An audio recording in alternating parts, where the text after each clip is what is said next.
But मुझे लगता है उन्होंने गलत आपको कहा क्योंकि पॉपुलर टर्म है इंदिरा गांधी के समय मैडम डिजायर्स। मुझे लगता है सेम चीज फर्क बताया था कि मनमोहन और वाजपेयी का क्या था, अब वही टाइम फिर लौटेगा। लेकिन मुझे लगता है कि पीएमओ के अंदर में एक क्लस्टर नरेंद्र सिंह तोमर होंगे ईश्वर की शपथ लेता हूं हर मिनिस्ट्री के ऊपर काबिज होंगे, जो कि पीएमओ की तरफ से, प्राइम मिनिस्टर की तरफ से हर मिनिस्ट्री को कोऑर्डिनेट करें। इसलिए मुझे ये लगता है कि ये बहुत ही पावरफुल और एक सीओ लेवल का काम है। देखिए अनुराधा जी, ऐसा तो उन्होंने जो किया है कि नृपेंद्र मिश्रा को प्रमुख सचिव बनाया है। नृपेंद्र मिश्रा बड़े ईमानदार और बहुत ही कर्मठ किस्म के अधिकारी हैं। हम लोग जानते हैं उत्तर प्रदेश काडर के हैं, मेरे जिले के डीएम रह चुके हैं वो, तो बहुत ही साफ। उनको यूपीए सरकार ने भी बड़ी जिम्मेदारियां दी थी। वो यूपीए एनडीए की जो एक पार्टी बनती है उससे भी अलग है, दलगत भावना से ऊपर, बहुत ही आउट अपराइट अफसर है। तो ये एक पहला सिलेक्शन बहुत अच्छा है। आप भी कुछ मैं ये कह रहा था नृपेंद्र मिश्रा जी के बारे में, उससे पहले या व्यक्तियों मनमोहन सिंह के साथ जो प्रिंसिपल सेक्रेटरी, उनका कद पुलक चटर्जी या उनका कद ब्रजेश मिश्रा से बहुत नीचे। इनफैक्ट नरसिम्हा राव के प्रधानमंत्री तो एएन वर्मा या इंदिरा जी वाज फॉर्चुनेट के उनके साथ अफसर थे, पीएन थे, उस लेवल का जो अफसर पीएन सेशन राजीव गांधी के साथ, वो मनमोहन सिंह को नहीं। और मिश्रा जी के बारे में ज्यादा नहीं जानता हूँ, पर मिश्रा जी के थोड़े से मुझे कहना पड़ेगा कि मिश्रा जी के जो डिसीजन थे टेलीकॉम में या ट्राई में बड़े कंट्रोवर्शियल थे। वो कुछ रिवर्स भी करने पड़े और हो सकता है कि क्या मजबूरियों में लिए गए। मिश्रा जी ऐसे कि उन्होंने वो मुलायम सिंह प्रमुख सचिव, कल्याण सिंह के प्रमुख सचिव थे, और तो इसलिए उन्होंने बहुत सारी के साथ काम किया। टेलीकॉम सेक्रेटरी थे और फिर ट्राई चीफ बने। तो इसमें मैं इसे और जोड़ूंगा कि मतलब मैं किसी क्षेत्रीय बात में नहीं जा रहा हूँ, लेकिन क्योंकि इस देश का जो मुख्य भूमि है, जो उत्तर भारत है, नॉर्थ इंडिया, वो सबसे ज्यादा ट्रबल सब क्षेत्र है। वहाँ का जो अधिकारी आता है उसका जमीनी हकीकत उसको ज्यादा पता होती है। चलिए, ये सरकार का चेहरा है, मोदी की सरकार का चेहरा, लेकिन इस चेहरे पर, इन चेहरों पर बहुत चुनौतियां होगी। और जैसा कि हमने कहा कि मोदी के बारे में कहा जाता है टफ टास्क मास्टर है, टाइम फ्रेम के हिसाब से काम करते हैं, और तमाम तरह के संकेत मिलने भी लगे हैं। जिस ढंग से आज मोदी ने संभावित मंत्रियों से सुबह सुबह मुलाकात की, चाय पर सबको बुलाया, तो ये माना जाए कि क्या, जैसे कि कहा जाता है कई बार 30 दिन में 100 दिन में सरकार का रिव्यू होना चाहिए, क्या माना जाए असेसमेंट 100 दिन में होगा? क्या माना जाए कि 6 महीने में असेसमेंट में बहुत सारे मंत्री हो सकता है non performing asset media creation है 100 दिन में, 1 साल में, ऐसा मंत्री के रूप में इतना कुछ काम है। आप देखिए प्रायोरिटीज पहला जो इनको जो प्रायोरिटी होना चाहिए, प्राइस राइज को कंट्रोल करना। आपकी इन्फ्लेशन जो है वो आपने से बाहर होगा, इन्फ्लेशन से। लेकिन उसमें एक मुश्किल काम होगा, क्योंकि वो ही एक जिसे कहते हैं अकील नील भी बनेगा। क्यों? क्योंकि पेट्रोलियम प्राइसेस जो है वो तो गवर्न अपने आप में होता है और उसका इम्पैक्ट नहीं, ऐसा नहीं है। देखिए, फूड इन्फ्लेशन बहुत प्रॉब्लम है, सप्लाई साइड कंस्ट्रेंट्स हैं। उसके अलावा जो अभी बात कुछ एक्सपर्ट लिखते हैं, आपके पास इतना फूड स्टॉक पड़ा है, पब्लिक का food corporation of India 15 million ton लोग बता रहे हैं कि उसको आप अगर रिलीज करिए, थोड़ा सा कहीं ना कहीं रिस्ट्रेन करना पड़ेगा आपको। मैं राधा मोहन सिंह ईश्वर की शपथ लेता हूं कि विधि द्वारा स्थापित। राधा मोहन सिंह पूर्वी चंपारण से सांसद हैं, हालांकि बिहार से राजीव रूडी का नाम था, चर्चा में था कि वो बन सकते हैं, पहले एनडीए सरकार में सिविल एविएशन मिनिस्टर रह चुके हैं, लेकिन इस बार मौका राधा मोहन सिंह को मिल रहा। राजीव प्रताप रूडी शायद संगठन का काम करेंगे। ऐसे ही कहा गया। बिहार बीजेपी के अध्यक्ष भी रहे जी। और रूडी ने तो, आप रूडी की बात कर रहे हैं, रूडी ने तो मेरा ट्वीट किया है कि मैं संगठन का काम करूंगा। बिहार में स्थिति जो है बड़ी विचार के लिए लाया जाएगा। वल्नरेबल है। मजबूरी का ट्वीट है ना, क्योंकि जाहिर है वो उन्होंने कह दिया कि मुझे ऐसा ना समझो कि मुझे कुछ मिल नहीं रहा, मैं संगठन का। मजबूरी के ट्वीट तो बहुत आएंगे अभी, देखिएगा, क्योंकि जिनको नहीं बनाया तो उनको ये शत्रुघ्न सिन्हा भी एक ट्वीट भी आएंगे, बाइट्स भी आएंगे। शत्रुघ्न सिन्हा ने अभी 7-8 दिन पहले कहीं किसी इंटरव्यू में कहा, मेरा कद तो है लेकिन मेरे पास पद नहीं है। हाँ, कद तो 6 फुट के हैं, कद है, ऐसी बात नहीं है। एक बात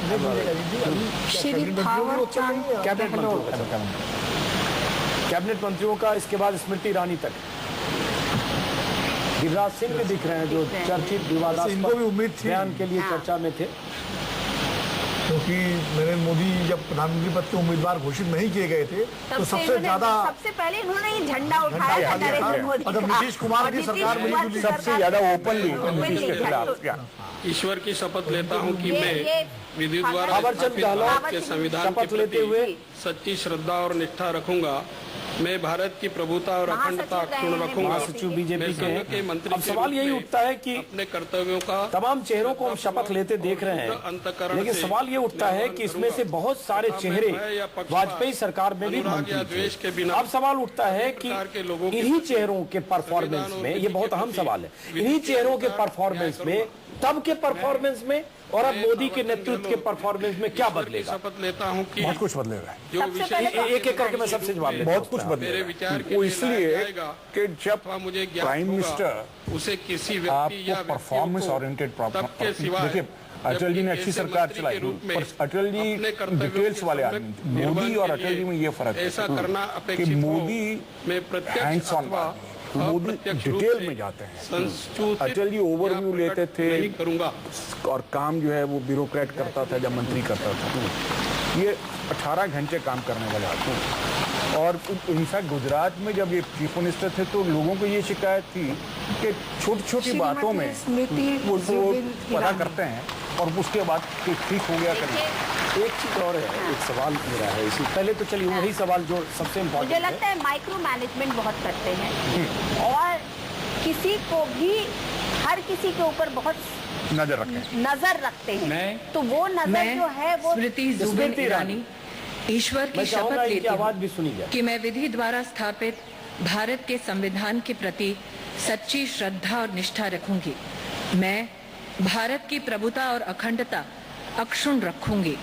मैं संघ के मंत्री के रूप मंत्री के तौर पर में शपथ अपने लेती हुई जी। कर्तव्यों का श्रद्धा पूर्वक तो और शुद्ध नरेंद्र मोदी का अंतःकरण से जो स्टाइल निर्वहन ऑफ करूंगी। फंक्शनिंग है तथा वो माइक्रो मैं भय मैनेजमेंट या है, पक्षपात, वो लोगों पर अनुराग हमेशा या द्वेष के हावी बिना रहते हैं। जहाँ स्मृति ईरानी पर चुकी, अभी स्मृति ईरानी शपथ ले रही है। संविधान और स्मृति विधि के ईरानी अनुसार 2004 में न्याय कपिल करूंगी। सिब्बल के खिलाफ चांदनी चौक से चुनाव लड़ी, 2003 में ही शामिल हुई। स्मृति सास जुबिन बहू ईरानी सीरियल का बहुत चर्चित ईश्वर चेहरा, की घर घर शपथ में जाना पहचाना चेहरा, जो विषय और संघ के तुलसी के तौर पर इन्हें लेकिन लोग सबसे जानते हैं। इम्पोर्टेंट बात अजीत जी कि इन्होंने अथवा मुझे नरेंद्र ज्ञात मोदी होगा, के खिलाफ उसे किसी व्यक्ति शुरू या में व्यक्ति 2003 में एक तरह से एक दिन के लिए धरना प्रदर्शन भी किया था गुजरात में। तो इसलिए लेकिन वहाँ से यहाँ तक का उनका सफर ऐसा बहुत करना ही अपेक्षित है। और आज नरेंद्र मोदी के काफी करीब है, करीब नहीं होती तो स्मृति ईरानी अमेठी में लड़ाया गया और उन्होंने कहा कि मेरी छोटी बहन है और वहां जाकर कैंपेन किया मोदी ने और अच्छी लड़ाई और माना कई बार ये जाता है कि जो इस तरह के बड़े नेता एक दूसरे के खिलाफ कैंपेन डायरेक्ट नहीं करते हैं, लेकिन उसके बाद भी राहुल गांधी के इलाके में कैंपेन बीजेपी में इनको एंट्री प्रमोद महाजन की अब सवाल उठता है कि चर्चा जो है उसके मुताबिक स्मृति ईरानी मानव संसाधन मंत्री हो सकती है। स्मृति ईरानी मानव संसाधन मंत्री अगर होती हैं तो एनडीए सरकार में मुरली मनोहर जोशी मानव संसाधन मंत्री थे और नरसिम्हा राव सरकार में अर्जुन सिंह जैसे नेता जो जिन्हें माना जाता था यूपी वन में भी अर्जुन सिंह हैं और यूपी माधवराव सिंधिया ऐसे नेता रहे हैं। अब हर्षवर्धन प्रभुता जो दिल्ली के मुख्यमंत्री के उम्मीदवार के तौर पर चुनाव लड़े, कहा जाता है विधानसभा में हेल्थ मिनिस्टर हारे, हेल्थ मिनिस्टर दिल्ली के रह चुके हैं पहले भी, और अब हर्षवर्धन चांदनी चौक से जीत कर आए हैं और इस बार कहा जा रहा है कि केंद्र में स्वास्थ्य मंत्री होंगे। हर्षवर्धन पेशे से खुद डॉक्टर हैं। हर्षवर्धन की विशेषता जो पल्स पोलियो प्रोग्राम है वो हर्षवर्धन ने ही दिल्ली सरकार में शुरू किया था स्वास्थ्य मंत्री रहते हुए, और उसको भी नरसिम्हा राव सरकार केंद्र में थी, इन्होंने अडॉप्ट करके उसको राष्ट्रीय कार्यक्रम बनाया और आज देश पोलियो मुक्त। अब इसी से जुड़ा हुआ एक सवाल है कि कई सुनील गावस्कर दिख रहे हैं तस्वीरों में, आप सुनील गावस्कर और मेरे ख्याल से एम.के. नारायण थे और उसके आसपास प्रकाश सिंह बादल भी दिख रहे थे। एक सवाल है कि नरेंद्र मोदी ने अपने हाल के इंटरव्यू में जो कहा, 2-3 जगह मैंने सुना कि मेरे पास कोई काम नहीं है, मैं खाली हूँ, मैंने डिसेंट्रलाइजेशन ऑफ पावर कर दिया है, सब लोग काम करते हैं, मैं तो कुछ करता ही नहीं, जो मेरे पास कोई काम ही नहीं है। जी एग्जैक्टली मैं वही बयान दे रहा हूँ वीरेंद्र कपूर। मतलब उन्होंने कहा मैंने इतना डिसेंट्रलाइज कर दिया कि मैं खाली हूँ। सुन के मैं भी सोच रहा था एक मुख्यमंत्री क्या इतना खाली हो सकता है, लेकिन वो कहा, वो कहने का मतलब और जो हम लोग यहाँ चर्चा कर रहे हैं कि एक एक चीज पर नजर रखते हैं और माइक्रो मैनेजमेंट करते हैं, उस दोनों में क्या कंट्राडिक्शन है? मैं उनकी स्टाइल ऑफ फंक्शनिंग के बारे में बताती हूँ। जो लोग बहुत करीब से उनके साथ जिन्होंने काम किया है, उनका ये कहना है कि जब अगर आप किसी प्रपोजल को लेके नरेंद्र मोदी के पास जाओगे तो उनके पास वो प्रपोजल उनके पास आने वाला है, उसका खाका, उसका सिनॉप्सिस जो है वो ईश्वर की शपथ लेता हूँ कि मैं विधि द्वारा स्थापित भारत के संविधान के प्रति सच्ची श्रद्धा और निष्ठा रखूंगा। शपथ लेते हुए भारत की प्रभुता और उस डिपार्टमेंट के सेक्रेटरीज, बाकायदा उस डिपार्टमेंट के जितने सेक्रेटरीज हो सकते हैं, अब मेरे ख्याल से जो हमारे पास जानकारी है उसके मुताबिक MOS इंडिपेंडेंट चार्ज का स्वेरिंग इन शुरू हो चुका है। या द्वेष के बिना सभी प्रकार के तो वो बुला के रखते हैं और पूछते हैं कि अब आप बताइए ये हो पाएगा कि नहीं, ये काम अगर ये काम हो पाएगा तो कैसे हो पाएगा, कितने दिन में होगा, आप लोग मुझे ये बता दीजिए। और उनके जो सेक्रेटरी हैं वो उन सबसे डेट ले लेते हैं और उस डेट पर पूछते हैं वो काम हुआ कि नहीं। अगर वो काम नहीं हुआ तो उस तब के सेक्रेटरी की खैर नहीं है, उस मंत्री की खैर नहीं। अब जनरल VK सिंह का सरकार में आना, VK सिंह का टकराव भी हुआ यूपीए में उम्र विवाद को लेकर, उसके बाद चुनाव लड़े, अचानक रेवाड़ी की सभा में मोदी गए, पहली बार मोदी ने वहां सैनिकों की रैली में भाषण दिया, एक मंच पर दिखे, गाजियाबाद से चुनाव लड़े, लड़कर राज बब्बर को 5 लाख से ज्यादा वोटों से हराकर जीत कर आ गए। अब चर्चा ये है कि रक्षा में भी उनको डिफेंस शादिया इल्मी को ऐसा हराया कि वो आप छोड़ के भाग गए। तो अब इनको जो भी पोर्टफोलियो मिलेगा, कुछ इसके बारे में आकलन है, क्या मिल सकता है इनको? देखिए, कुछ भी मिले इनको डिफेंस रिलेटेड नहीं मिलना चाहिए। मैंने पहले भी कहा कि इनको कुछ भी दे दिया, जिस मंत्रालय से आप जुड़े हुए थे, बिल्कुल नहीं। आज का अपना राव इंद्रजीत सिंह है, गुड़गांव से जीत कर आए, वैसे कांग्रेसी नेता रहे, लेकिन चुनाव के वक्त पुरानी सरकार, जी बिल्कुल पुरानी सरकार में मंत्री थे और भारत की प्रभुता चुनाव के वक्त ही इन्होंने पाला बदला जी। और इन्होंने भी एक बड़े आपके नेता को हराया, योगेंद्र यादव को हराया, न सिर्फ हराया बल्कि योगेंद्र यादव को सिर्फ 80,000 वोट मिले और 5वें नंबर पे रहे जी। निर्वहन करूंगा तथा मैं तो ये कह रहा था कि मंत्रालय जो चलाएंगे बाकी सब चलाएंगे, सभी प्रकार पर देखने वाला ये ऐसा स्कूल है यहाँ प्रिंसिपल काफी सख्त है, मास्टर लोग क्या कर रहे हैं नहीं कर रहे हैं वो गिद्दी की नजर और ऐसा होना चाहिए। खासकर जिस तरह की सरकार हमारे जो पिछली सरकार थी उसके बाद आपको लगेगा कि काफी टफ। यहाँ वो बड़े भाई वाला जुमला बैठता है। हाँ, वो बड़े भाई, big brother, the I of the big brother, तो वो बिग ब्रदर करते रहे। और वो स्थिति में है क्योंकि अपनी मेजॉरिटी, बहुत सारे मंत्रियों का शपथ हो चुका है, कैबिनेट मिनिस्टर्स का, MOS इंडिपेंडेंट चार्ज के जो मिनिस्टर्स हैं वो शपथ ले रहे हैं। सरकार का कैसा चेहरा देखते हैं आप? और इस सरकार में और इसमें चूंकि बहुत सारे मंत्री वही हैं जो NDA सरकार में रह चुके हैं, इनके सामने क्या चुनौतियां, चैलेंज मोदी के नेतृत्व में, और कैसे इन्हीं का परफॉर्मेंस बदल सकता है मोदी के नेतृत्व में? मैं सोचता हूँ चैलेंजेस बहुत इनॉर्मस है, ह्यूज है, और उसकी वजह यह है कि चुनाव के दौरान जो वायदे किए गए लोगों के साथ में, जो एक्सपेक्टेशंस लोगों की बढ़ाई गई हैं, तो अगले 100 दिन में लोग देखना चाहेंगे कि महंगाई कम हो, राहत मिले, वो हो पाती है कि नहीं, उसमें मंत्री किस तरह से काम करते हैं। क्योंकि अजीत रंजन साहब, मैं आपको बताऊं, सन 77 में जब मोरारजी देसाई के नेतृत्व में सरकार बनी थी तो लोग राशन कार्ड रखना भूल गए थे और इसलिए याद किया जाता था कि साहब राशन, मिट्टी का तेल, और उसके लिए लाइन में नहीं लगना पड़ता है, बाजार में सस्ता था राशन दुकान से। जी हाँ, लेकिन मुझे लगता है हम 77 से बहुत आगे निकल चुके हैं। उस जमाने में समझिए कैमरे की फिल्म भी नेपाल से लाते थे। मुझे लगता है अब हम 77 के संदर्भ में आज देश को महंगाई के संदर्भ में कह रहा हूं कि महंगाई के नाम पे आप चुनाव जीते हैं, आपका एक बड़ा मुद्दा था, उस पर कितनी आप लगाम लगा पाते हैं? क्योंकि कांग्रेस पार्टी का नारा ये था कि कांग्रेस का हाथ आम आदमी के साथ, जो आम आदमी की गर्दन पे पहुंच गया।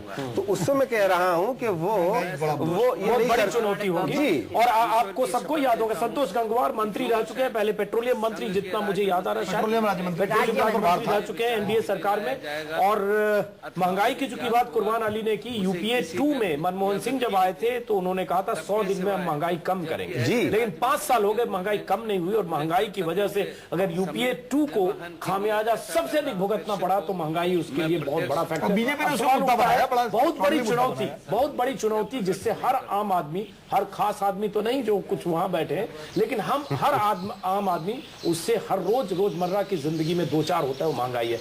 वीरेंद्र कपूर जी, देखिए, महंगाई का ऐसा है कि कोई ओवरनाइट तो कम होने वाली नहीं है।